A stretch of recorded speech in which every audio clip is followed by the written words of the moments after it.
입시를 받게 된 소프트웨어학과 2학년 이혜연이라고 합니다. 오늘의 교수님 서종현 교수님인데요. 교수님 자기소개 한번 부탁드릴게요. 안녕하세요. 저는 신소재공학과에서 근무하고 있는 서종현입니다. 저는 학교에서 박사학위를 마치고 삼성전자에서 3년 정도 근무한 다음에 2005년도부터 한국항공대학교 신소재공학과에서 근무를 하고 있습니다. 그럼 주로 어떤 과목을 담당하고 계신가요? 저는 신소재공학과에서 2학년 때 공업수학, 재료물리를 담당하고 있고요. 전공 과목으로는 디스플레이 공학개론, 그리고 디스플레이 공정 특론 등을 하고 있습니다. 혹시 각각 어떤 걸 배우는 과목인지 말씀해 주실 수 있나요? 지금 현재 재료물리와 공업수학은 공학 전반에 걸친 수학, 공식이라든지 그리고 특히 재료물리 같은 경우에는 장막 소자나 덜크 소재에서 일어나는 재료의 전기적 특성에 대해서 강의를 하고 있습니다. 이 과목들은 향후 여러분들이 산업체에 갔을 때 융합 전공처럼 다재간 학제가 모여서 제품을 만들게 되거든요. 그럴 때 필요한 기초 지식들을 제공하고 있습니다. 그러면 교수님께서 항공대 오셨을 때 혹시 신소재 관련 전공을 맡게 된 이유가 있으신가요? 그 당시에 제가 왔을 때 LG 디스플레이가 파주에 설립이 됐었고요. 그때 산자로 산하에서 항공대 그리고 인하대 해서 디스플레이 교육센터라는 것을 지원받게 됐습니다. 그때 그 취지는 LG 디스플레이와 협력하는 업체들이 수십 군데가 있는데요. 거기에 있는 중소업체들의 재직자들의 디스플레이 공학이라는 이런 새로운 신규 산업 분야에 대한 제반 지식을 제공하는 교육센터로 설립이 됐습니다. 그래서 그때 삼성전자에서 일하던 실무자들을 많이 초빙하게 됐습니다. 그래서 교수님도 혹시 학사 전공이 이쪽 분야이신 건가요? 좀 특이하게 여러분이 아셔야 될 게 디스플레이나 반도체는 실제로 가르치는 데가 많지가 않습니다. 반도체 같은 경우는 물론 이제 반도체 소자 공학이라든지 이런 게 1990년도부터 활성화가 되기 시작해서 텍스트로 나왔지만 디스플레이 같은 경우에는 2000년도에 급부상했기 때문에 사실 적합한 대학 교재라든지 텍스트가 없었고요. 오히려 산업체에서 쓰였던 그러한 그 신입사원용 교재가 유일한 그런 텍스트북 중에 하나였습니다. 그래서 디스플레이 관련 교육을 위해서는 이 산업체에 있는 현장 인력들, 경험이 있는 전문 인력들이 학교에 오는 것이 가장 효율적이라고 아마도 판단을 했었던 것 같습니다. 그럼 교수님은 어떤 전공을 하셨어요? 저도 사실 박사학위 과정 중에 디스플레이를 전공한 건 아니고요. 그 당시 이제 디스플레이 보면은 디스플레이는 어떻게 보면은 자동차 산업하고 비슷하거든요. 이게 디스플레이에 레드, 그린, 블루 이러한 셀들을 킬 때 트랜지스터가 장착이 되고 폴리머도 있고 액정도 있고 여러 가지 분야가 합쳐져서 저희가 보고 있는 모니터라든지 휴대폰 이런 것들이 나오게 되죠. 그 중에서 이제 제가 담당했던 거는 금속 배선입니다. 그래서 트랜지스터에 들어가는 금속 배선을 담당을 했었고요. 저는 삼성전자에서 알루미늄 배선 그리고 구리 배선에 대해서 연구를 했었습니다. 그럼 그런 디스플레이 관련 전공 공부를 어떻게 학생들이 하면 좋을지 효과적인 공부 방법 같은 게 있을까요? 네, 지금 디스플레이 관련해서는 가장 삼성 디스플레이가 가장 유명하고요. 지금 OLED라고 해서 여러분이 쓰고 있는 휴대폰이라든지 노트북이라든지 심지어 패드까지 OLED로 바뀌고 있습니다. OLED가 보면은 기존의 LCD 리퀴드 크리스탈 디스플레이에 비해서 훨씬 더 선명한 장점이 있고요. 반사가 심하지 않기 때문에 잘 볼 수 있는 장점이 있습니다. 그래서 그런 것들을 이해하기 위해서는 그 OLED에 들어가는 올가닉 세마이컨덕터 유기 반도체에 대한 공부를 좀 하는 게 좋고요. 그리고 전반적으로 모든 뭐 반도체라든지 디스플레이, 최근에 뜨고 있는 반도체 패키징도 마찬가지고 이런 금속 배선이 가장 이슈가 되고 있습니다. 그래서 금속에 대한 지식을 좀 더 쌓으면 훨씬 더 효율적이라고 볼 수 있겠습니다. 혹시 항공대에서도 이런 실무 경험을 쌓을 수 있는 활동들이 있을까요? 네, 실제로 항공대에서도 디스플레이 관련해서 연구를 하시는 교수님들이 여러 분 계시고요.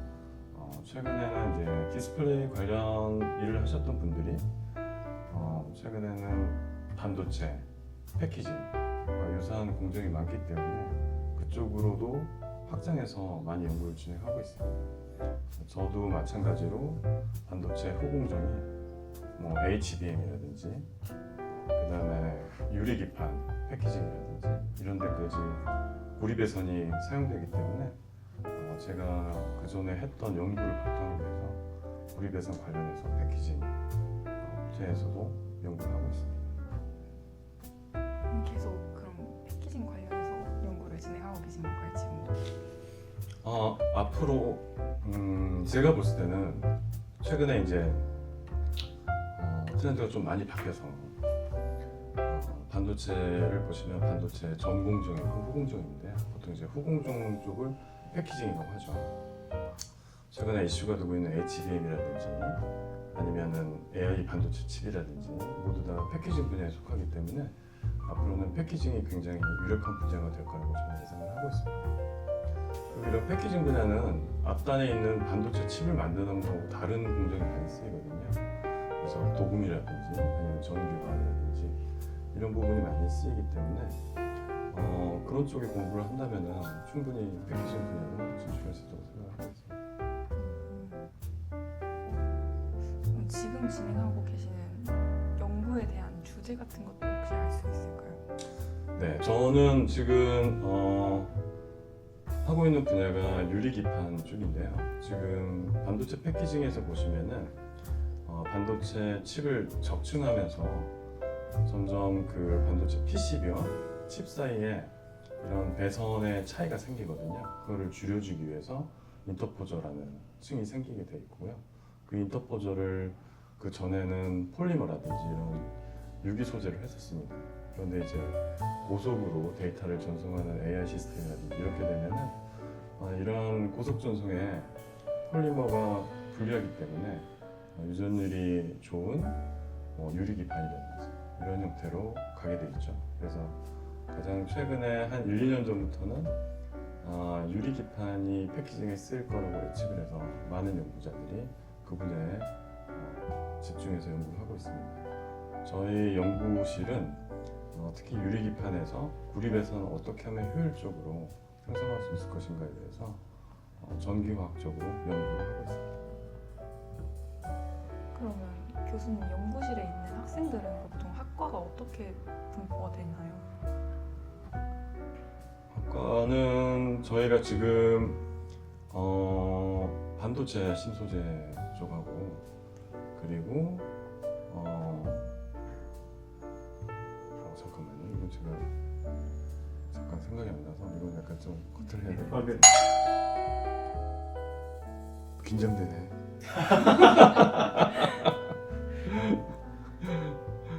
선생님? 저도 사실 이번 학기 마지막 교수님이라서. 아 그래요? 네. 내가 마지막이라고? 네. 그렇다 보네. 저희가 다시 저희가 반도체 신소재랑 철강 쪽, 그다음에 에너지 쪽으로 나뉘어 있습니다.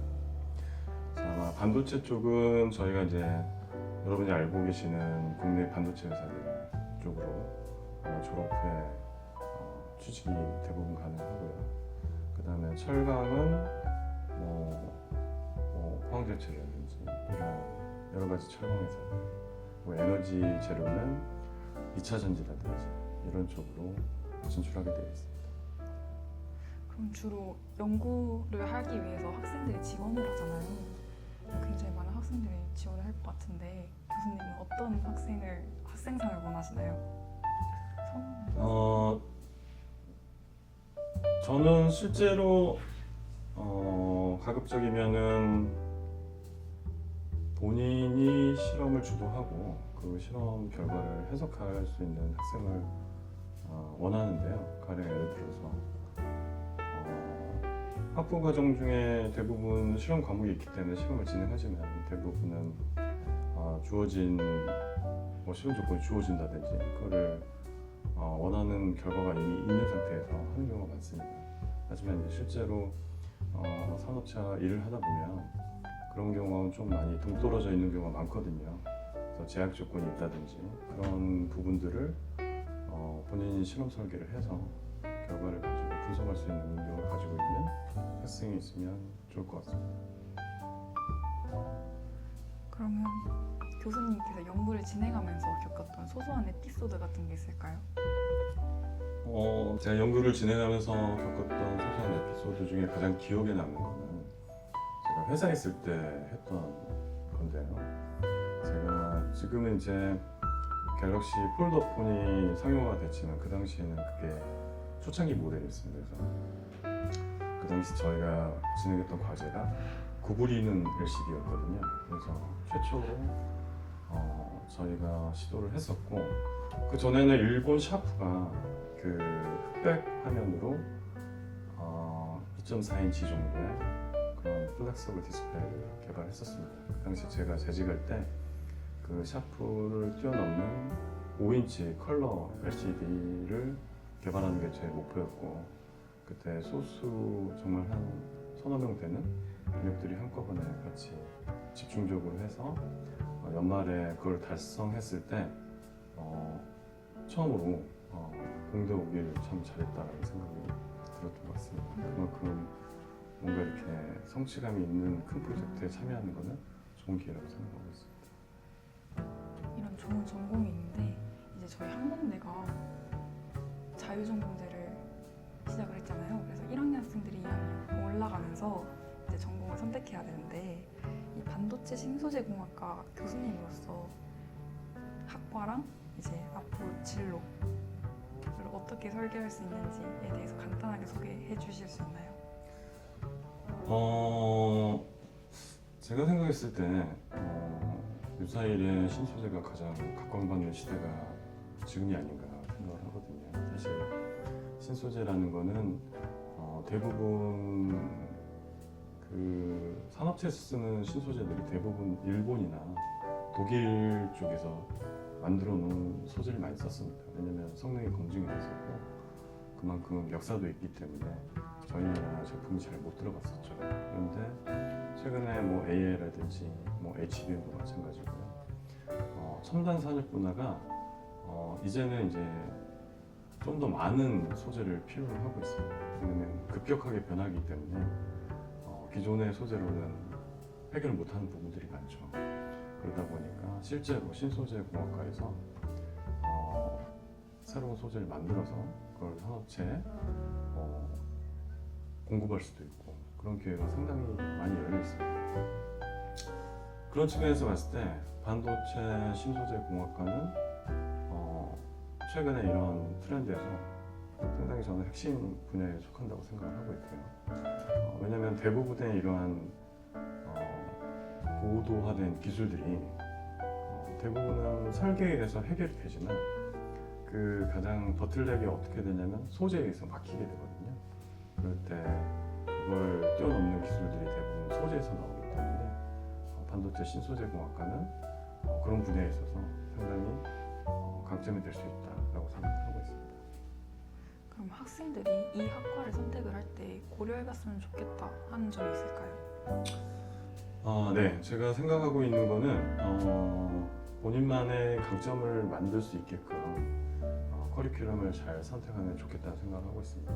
반도체도 마찬가지고 2차 전지도 마찬가지고 그리고 자동차 쪽도 마찬가지고요. 지금 여러분이 가고자 하는 산업계는 대부분 보면 신소재과만 오는 것도 아니고 물리학과, 화학과, 기계과, 컴퓨터공학과 다 이렇게 모여서 하나의 제품을 만들게 되거든요. 그래서 그들의 언어를 이해하는 것도 중요한데 본인만의 색깔을 가지는 것도 굉장히 중요하다고 생각하고 있습니다. 저희과에서는 물리도 배우고 화학도 배우게 되거든요. 그래서 그런 분야, 특히 뭐 화학이라든지 이런 분야에서 좀 더 관심을 가지고 커리큘럼을 쌓다 보면은 다른 사람들과는 좀 차별화된 사람으로 성장할 수 있을 거라고 생각을 하고 있습니다. 그럼 혹시 신소재공학과 교수님으로서 학생들을 가르칠 때 기억에 남는 학생들도 있었나요? 네, 최근에 기억에 남는 학생이 하나 있는데요. 그 학생은 저희 학부연구생으로 일을 했었고요. 물론 이제 대학원에 진학하진 않았지만 한 1년 정도 저희랑 같이 학부연구생으로 생활을 했습니다. 근데 본인이 연구했던 결과를 세계 유명한 학술 저널에 투고하고 그게 억셉트 되면서 미국 대학원에 진학한 케이스가 있습니다. 그래서 본인이 노력만 하면 그런 여건이 주어지고 그걸 잘 활용하면 본인이 원하는 방향으로 갈 수 있다고 생각을 해서 여러분이 잘 찾아보시면 그런 기회는 많이 있다고 생각하고 있습니다. 그럼 어떤 활동을 하면 좀 유익하다고 느낄 수 있을까요? 저는 개인적으로 생각을 하는 거는 가급적이면 여러분이 공대생으로 사회에 진출하기 위해서는 대학원 과정을 한번 밟아봤으면 좋겠다고 생각합니다. 왜냐하면 대부분 학생들이 사회에 진출할 때, 회사에 갈 때 본인은 연구를 하겠다고 생각을 하고 가거든요.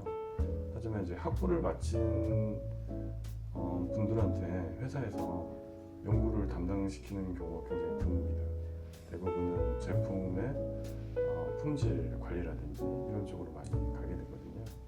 그래서 생각보다 공대 4년을 다녔지만 회사에서 막상 연구를 하려고 하면 쉽지가 않습니다.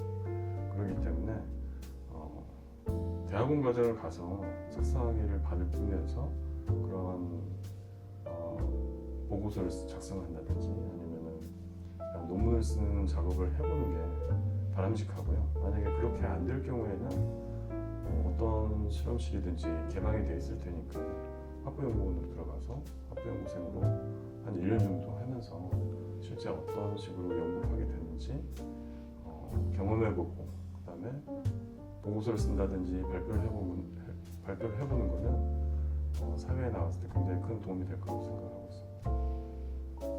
그럼 혹시 전공 외에 교내 학생들이 대학 시절을 좀 보내면서 꼭 해봤으면 하는 활동들 같은 것도 있을까요? 네, 저는 개인적으로는 최근에 저는 창업에 관련이 있어서 관련된 일을 하고 있어서 창업 쪽에 관심이 많거든요. 그래서 공대생은 특히 창업하기가 다른 쪽에 비해서 훨씬 더 수월합니다. 왜냐면은 기술적인 장점이 있기 때문에 특허라든지 이런 거를 출원하기도 상당히 수월하고요. 만약에 아이디어가 있으면 아마 어떤 지도 교수님이든 찾아가면 특허를 쓸 수 있게끔 도와드릴 거고 그걸 바탕으로 창업이나 이런 거를 도전해 볼 수 있거든요.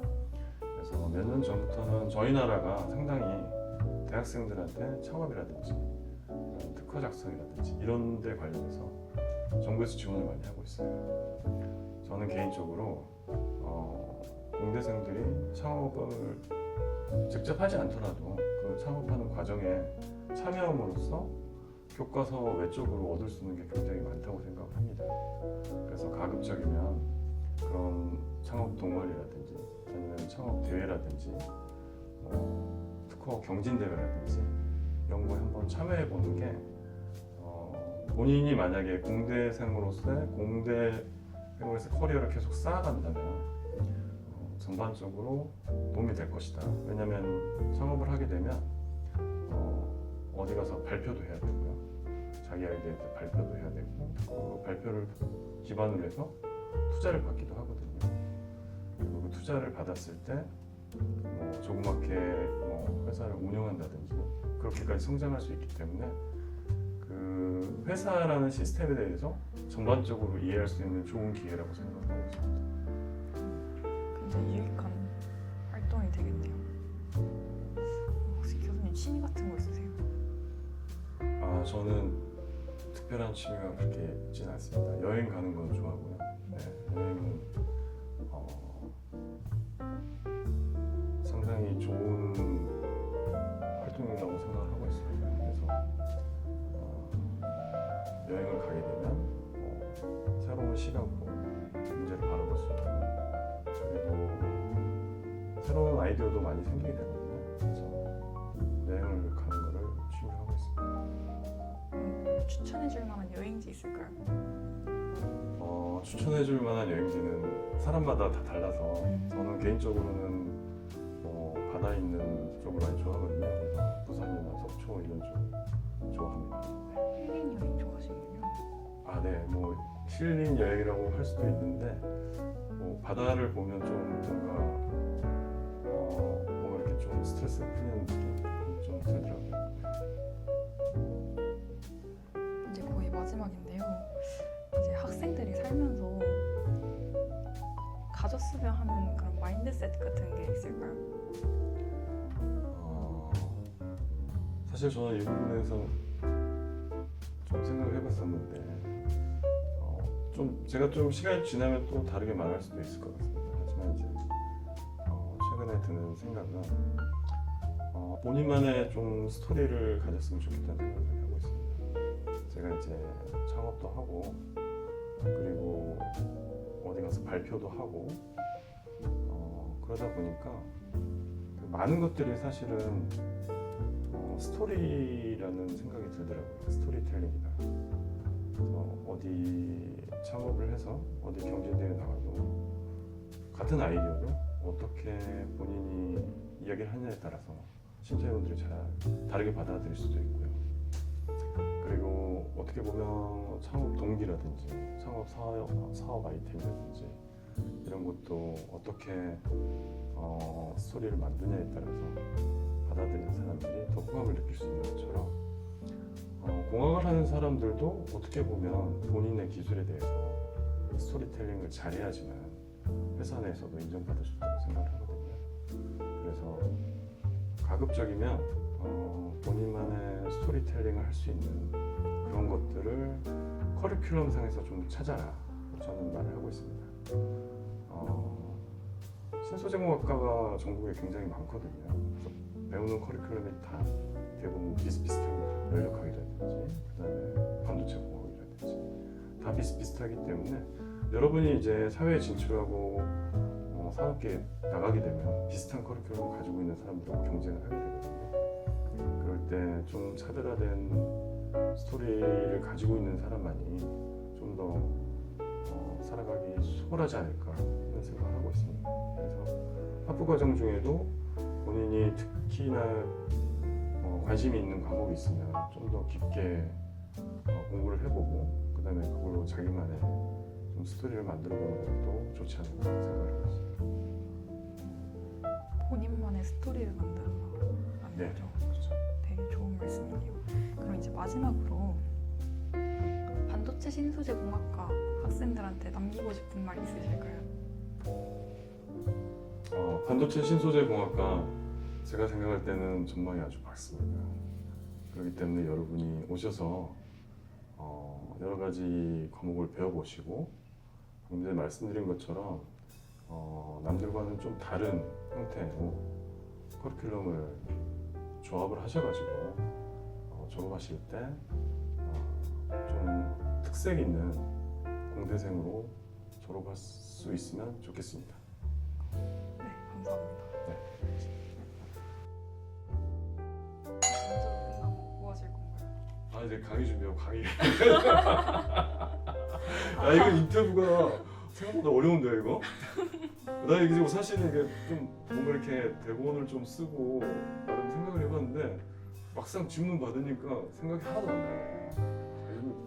이게 사실 제가 그대로 갔어야 되는데 흐름이 그래요? 왔다 갔다 어차피 그대로 갔어도 말을 못했을 거야. 난 이인국 교수 보면서 좀 웃었는데 지금 보니까 이인국 교수 엄청 잘했네. 아무튼 뭐 수고 많았습니다. 너무 감사합니다. 네.